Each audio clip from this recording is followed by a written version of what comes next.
We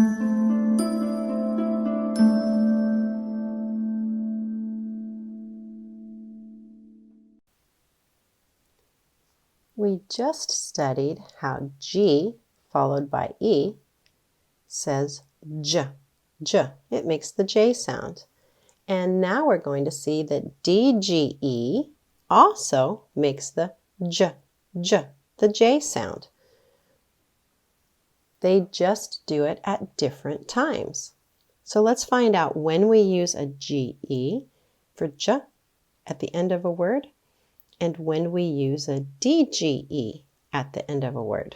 Are you ready?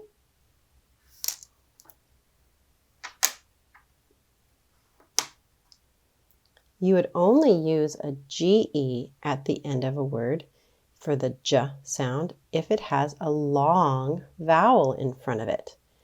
Age, age. Now we can read this word. Ready? Page, page. We could change the P out to and get rage, rage. We could change the vowel out in front of the J and put this U, and we're still going to have our G say the J sound.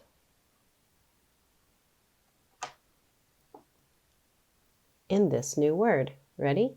Huge, huge. It says it's J sound when it has a long vowel in front of it. It always says J after a long vowel.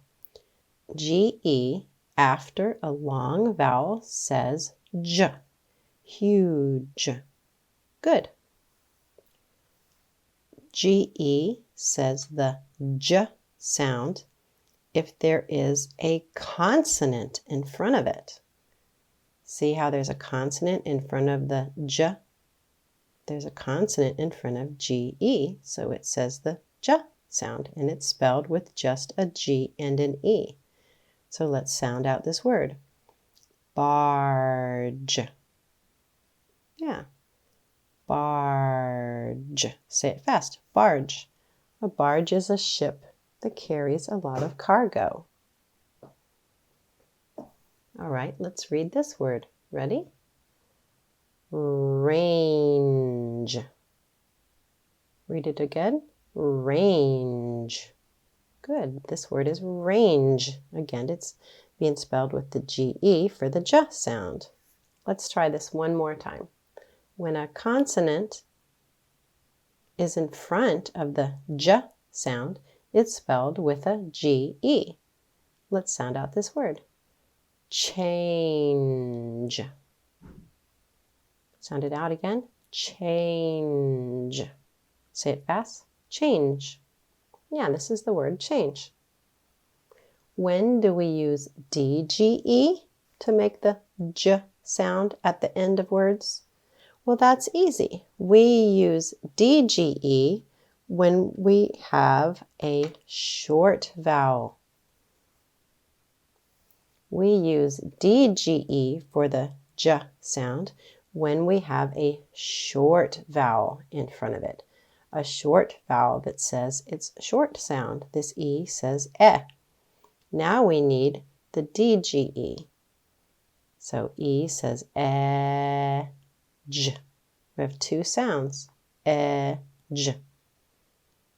This word is edge. Edge. Good.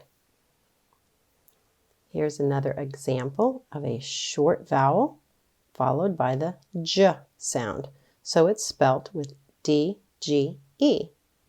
So we have three sounds. F, a, j. So let's blend them together. Ready? Fudge. Fudge. Say it fast. Fudge.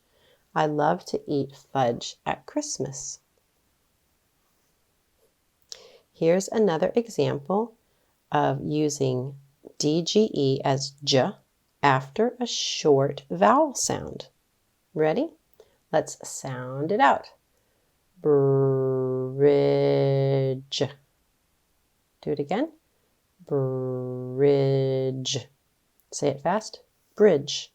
We need to cross the bridge. So there you see the 3 rules.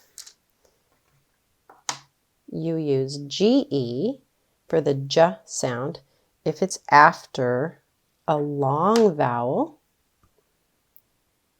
You use GE for the J sound when there is a consonant in front of the J. And you use DGE for the J sound when it follows a short vowel. Short vowel DGE, long vowel AGE, consonant GE. Good job studying the 2 ways that we make the J sound at the end of words.